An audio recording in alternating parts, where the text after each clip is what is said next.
genetics, where we're having children come in with illnesses that they never would have come into until they were like 30 or 40, but they're coming in their, 10, 11, 12. And it's just insane to think that these policies actually aren't producing healthier people. They're producing people that are, going to need to be medicated for a really long time and shortening their lives overall and their quality of life. Christina, how did you find carnivore? So for me, carnivore, it's an interesting one because I think about it when I reflect back on carnivore and I go, it was kind of already there in my field of reference, but I didn't necessarily have the terminology for carnivore itself. And it wasn't until 2 years ago, 3 years ago, that I really started to hear people talking about this thing, carnivore. I was like, what is that? What is that? And as I started to look at it, I went, oh, okay, so that is a bit of an extension of what's called the plant-free version of GAPS. So GAPS is a diet that is designed to heal your gut and your psychology and your physiology. And I'd been working as a GAPS practitioner for, nearly 10 years prior to that. But I'd only done the plant-free version with a couple of people. I hadn't actually done it myself, but I'd done it with a couple of my patients. And so I'd had some experience with it, but not with that terminology. And I think the other part of that I'll say is that carnivore itself is actually a little bit more freer than the plant-free version of GAPS, which is, all of your meat is going to be slow cooked in broth and so on. So there's no frying a steak or anything like that in that plant-free version. It's pretty simple and pretty basic. And so carnivore was already in my field of reference prior to me making the decision to start doing it myself. But what had happened was that it was just after COVID. Like, I had been working really hard, working with my patients during COVID, that I really didn't have time to look after myself. And so my own health actually went downhill during that period of time. And so I'm generally a high energy person. So for me, noticing that I was falling asleep or getting really tired during the middle of the day was a warning sign for me that something's not quite right. And I'd had gestational diabetes with, some of my babies. And so I kind of had this in the back of my mind that, maybe something is actually going on here. And so one day I pulled out my blood glucose monitor and I thought, I'll just do a check. I'll check my fasting blood glucose just to see what it was. And I got the shock of my life because it was 21.1. And so that, in the American terms, is something like 380 on their blood glucose monitors.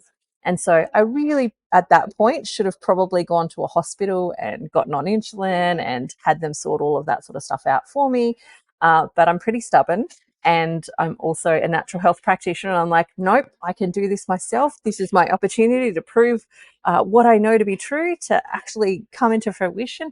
And it was about 2 or 3 days after that I ripped the Band-Aid off and I went, nope, I'm going carnivore, because that's how I learned in my pregnancies to actually keep the blood glucose down and regulated so that I wouldn't have to go on insulin in my pregnancy. So I went, I'm just going to go back to that, and I'm going to take out all of the plants, because I'd just been learning and reading a little bit about carnivore as well.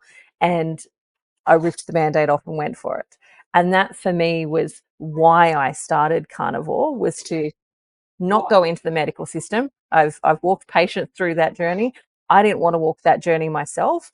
And I wanted to create the evidence for other people that this was actually possible without medication, without having to do a whole bunch of different things, and that food could actually be my medicine. And so that is essentially what I've done. 2 years later, I've just gotten my bloods done. And the thing that was a big winner for me was that my fasting blood glucose is still a little bit higher than I want it to be. My fasting insulin is still a little bit higher than what I want it to be, but they're all coming down.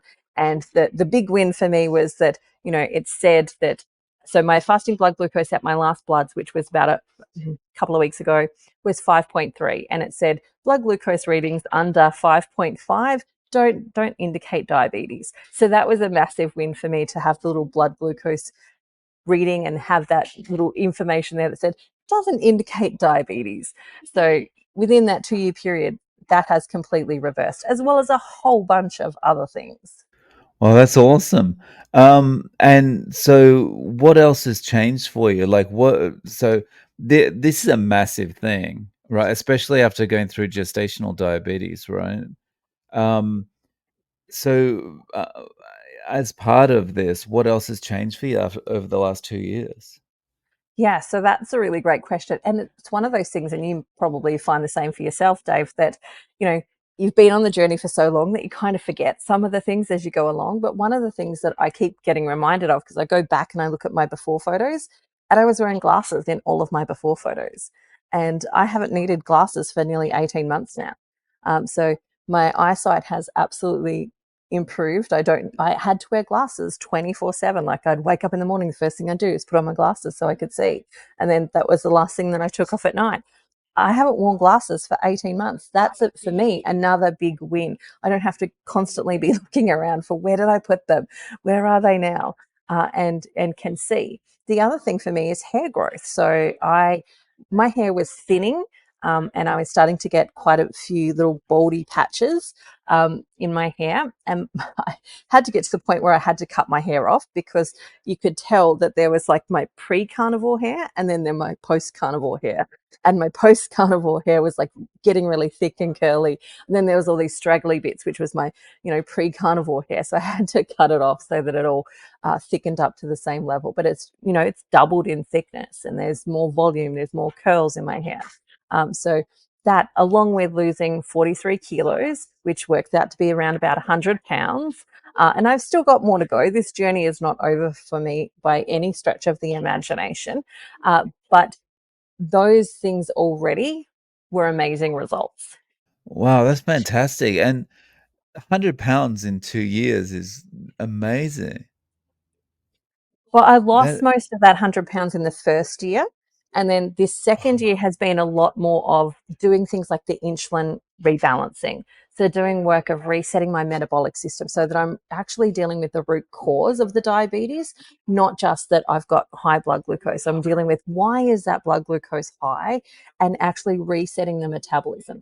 So, I'm entering into the third year of carnivore now, and so this year I've seen weight loss restart again, but there was a year, sort of maybe 8 months, where it kind of just stabilized and settled for a period of time. I did some emotional work, did some of the other root causes of like why I was overeating, all of that type of stuff.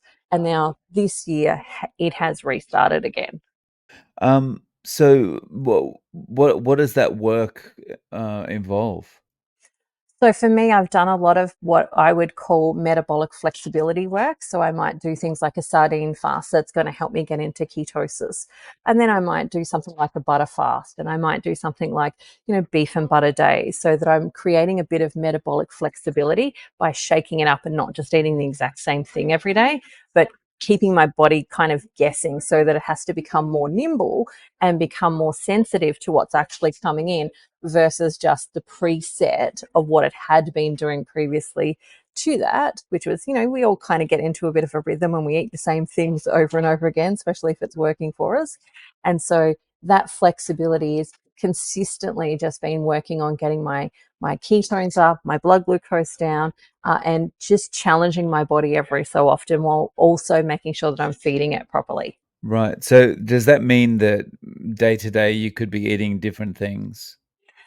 It was last year when I was doing a lot of that insulin sort of work. This year, I've just moved into Lion's Diet now. So I'm on day nearly 60 of Lion's Diet, which has been a real good thing for me, to like that real kicker to actually now finally get my ketones up. So I'm starting to see consistently now that my ketones are up, which, for those who don't know, means that my body is using fat as a primary energy source, which is really what I want it to be doing. Whereas prior to that, it was still using glucose as its primary energy source. Even though I wasn't eating it, a lot of the protein that I was eating was being converted into glucose to keep that carbohydrate burning motor going. But now the switch is starting to actually shift, and I'm moving into the fat burning mode, or that fat adaptation mode. And so how do friends and family feel about the way you've been eating over the last few years? Do you get comments or questions or interest?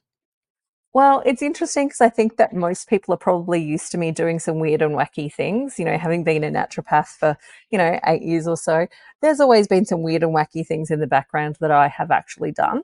Um, But one of the interesting things, like I went to my brother's house and they made this beautiful roast pork dinner for us.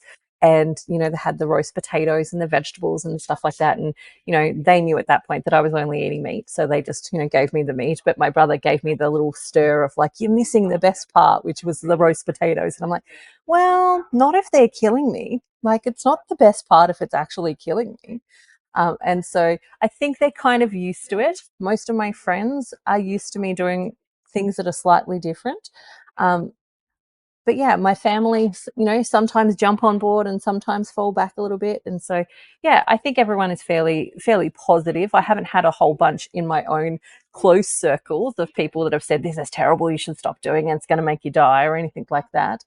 It's mostly the internet trolls that say that thing. You've been working with people doing gaps before. Have you introduced anyone to carnivore or lion?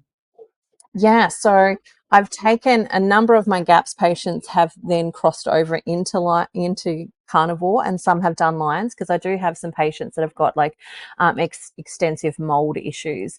And so often what we actually naturally have found, and this was before I really knew about carnivore as a title, we naturally found that the things that did better for them was a high fat diet that was mostly animal based products.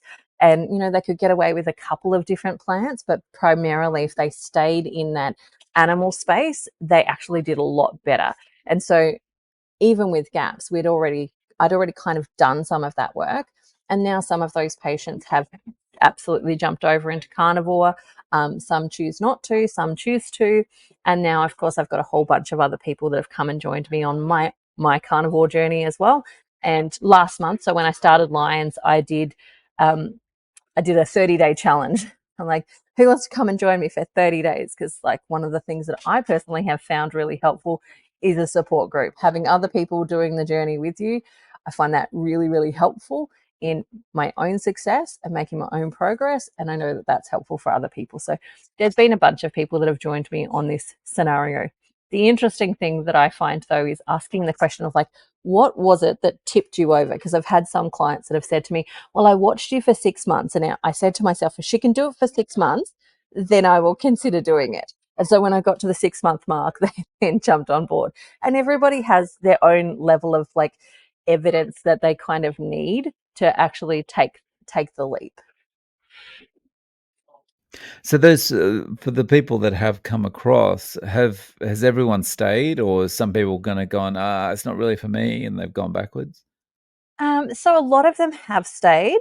Some people have gone backwards, but depends on what your definition is of backwards. Because from That's really a bad way of saying it, right? So, like maybe reverted, I should say. Okay, well, I'll say that they haven't actually gone back to the way they were eating before, but what they may have done is include maybe a few fruits that they really love, because they've got this fruit tree that's in their garden that they've, really like, and, they might have included that. There might be a few other things that they've included, but mostly they've stayed at least animal based, if not further along that spectrum into carnivore.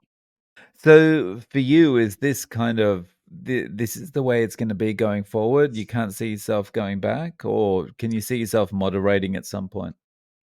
Look, in an ideal world, I would probably love to be able to include like some fruits and fruit type vegetables, even sporadically. I can tell you mentally, I certainly can't do that, because I absolutely 100% am um, addicted to carbohydrates. And at this point in time where I currently stand, raspberries will certainly not very shortly after turn into a packet of Tim Tams or a chocolate cake. Like, you know, they are the gateway drugs for me. Like avocados, people go, but aren't avocados amazing and beautiful? And I'm like, they might be, but for me, they're a gateway drug.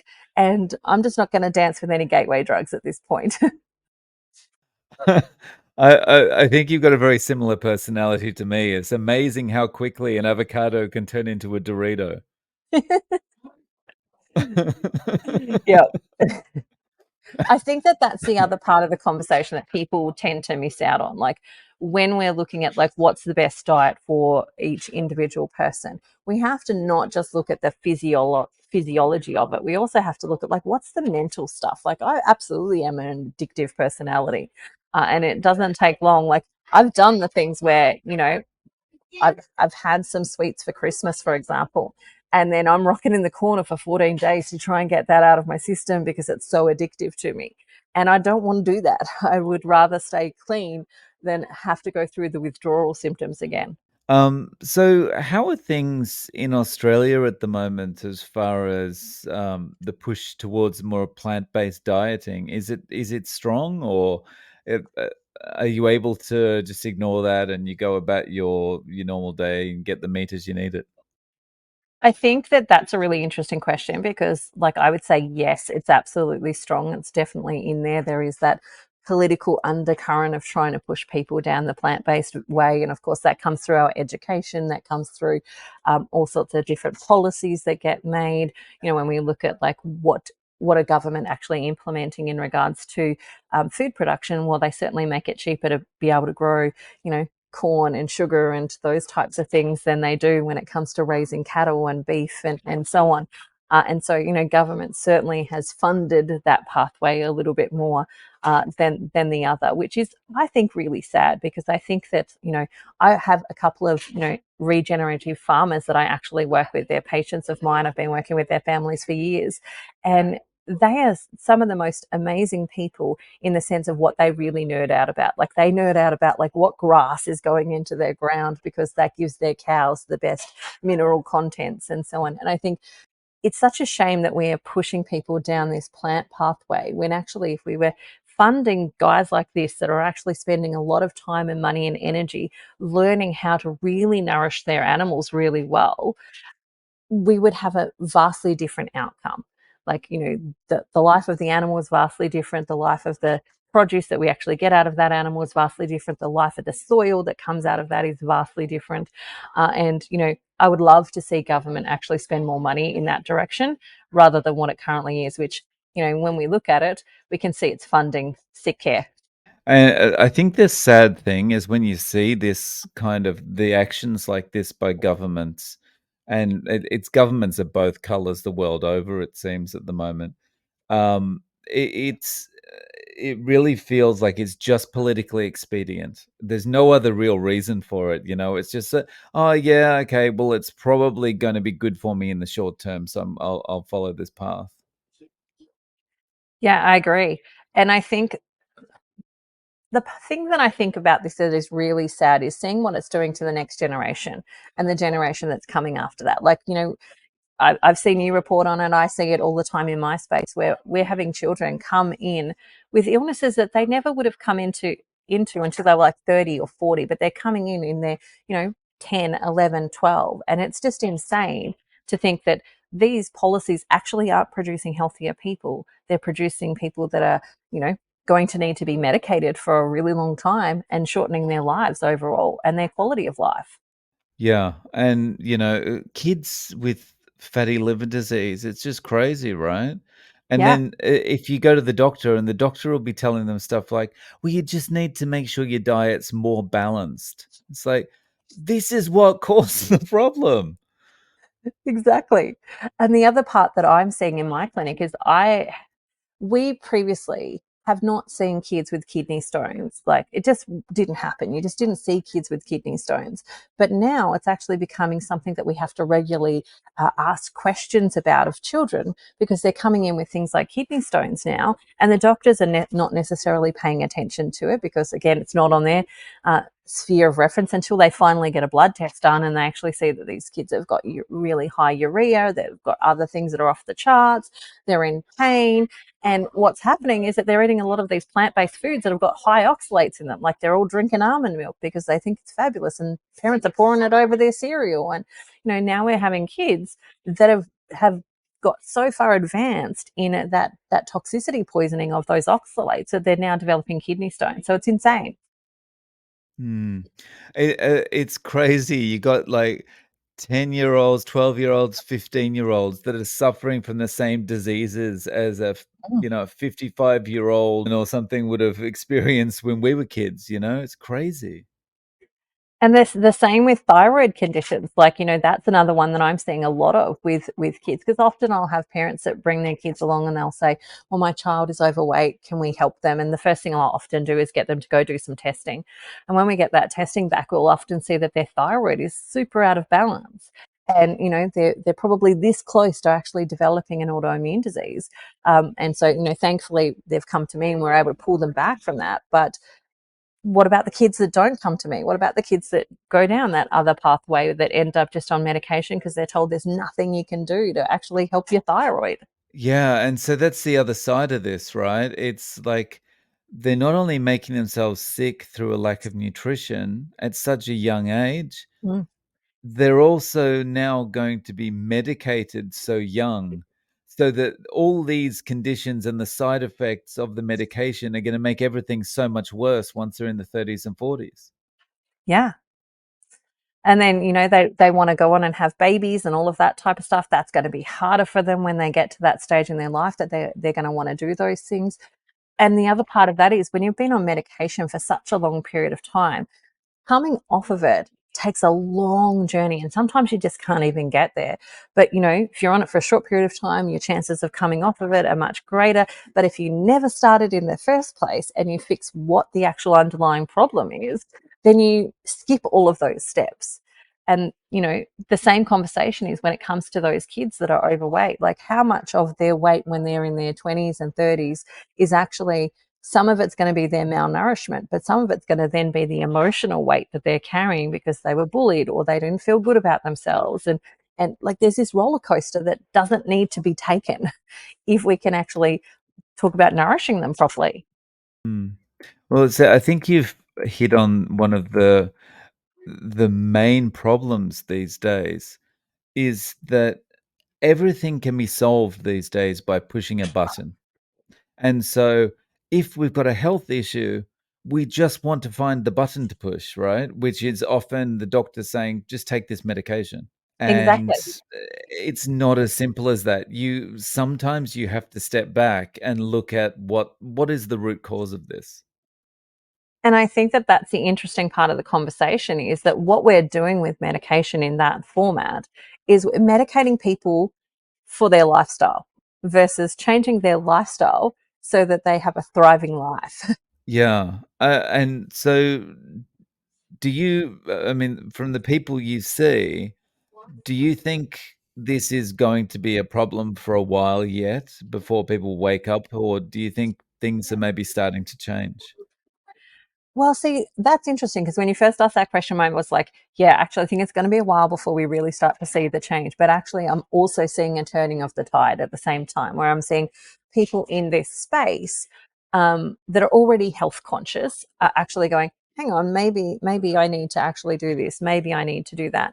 But I do think, like, from the mass population, it's going to take a lot, I think, for them to actually start to turn it around. And which is why I love these types of conversations, because ultimately, if they stumble upon this, that can create some of that evidence that maybe there is another way. Maybe there is something different than they can actually do versus what they've already been doing. But the challenge is that once you get somebody who's had a heart attack or they've had their diabetes and maybe they've had a severe outcome or they've had something else go on, there's this level of fear that gets brought into them, which is scary when you start to do the opposite of what your doctors are actually telling you to do. And that can be the real challenge for a lot of those people to turn around. But it's not impossible. Like, I've seen heart patients where they've had a heart attack, they've had bypass surgery, etc., and the doctor is just continuously increasing their medication, and their sister says, hey, maybe you should go talk to Christina. And within 12 weeks, they've lost weight. All of their blood markers are great and fantastic. And their doctor's going, wow, keep doing that low fat diet that you're doing, because they haven't told them what they were doing.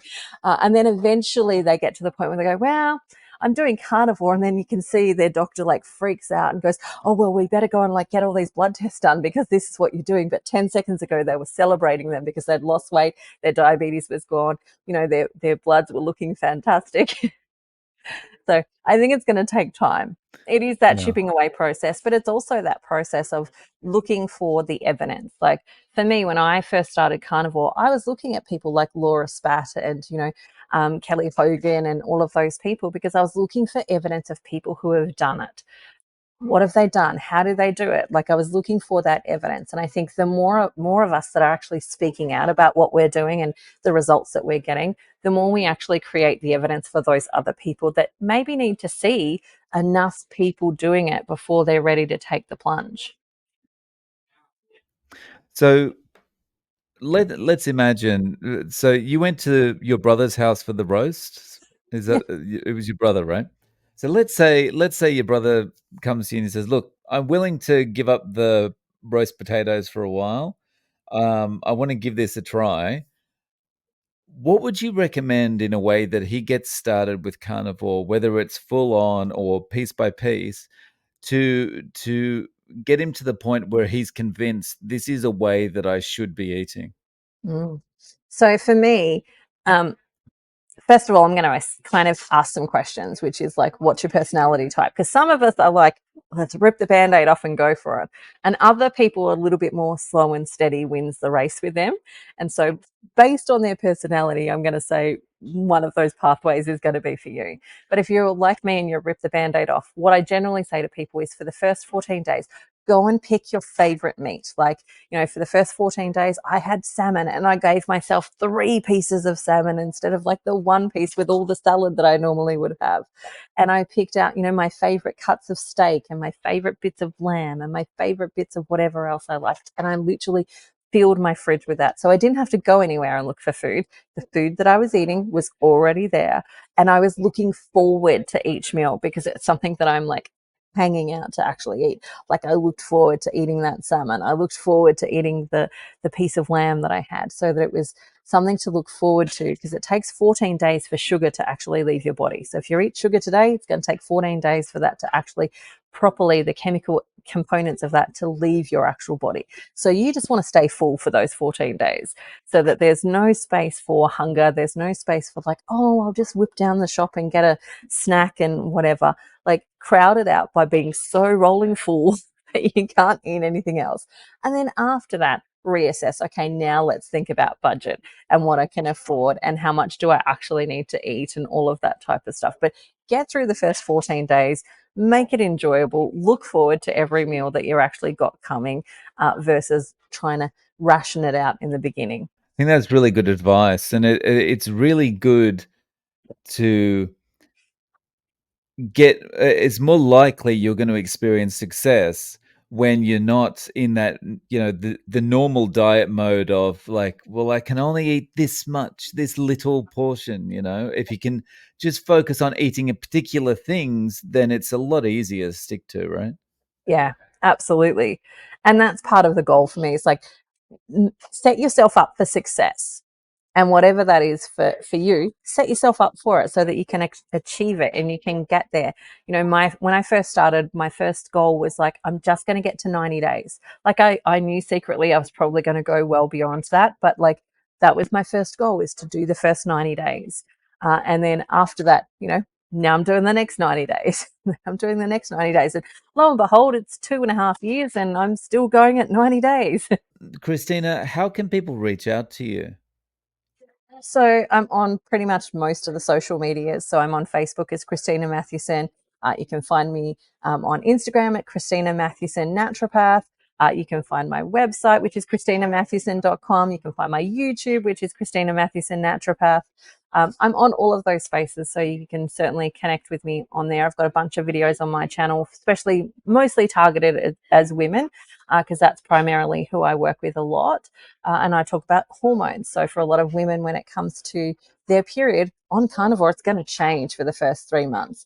And that can be a big deal and it can make people worried and they're not really sure about what's actually happening. So, I've got a video on there to talk people through that.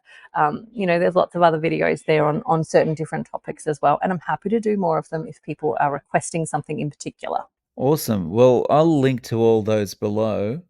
Christina, thank you so much for coming on and sharing your story with us. I really appreciate your time. Thank you for having me. It's been great fun.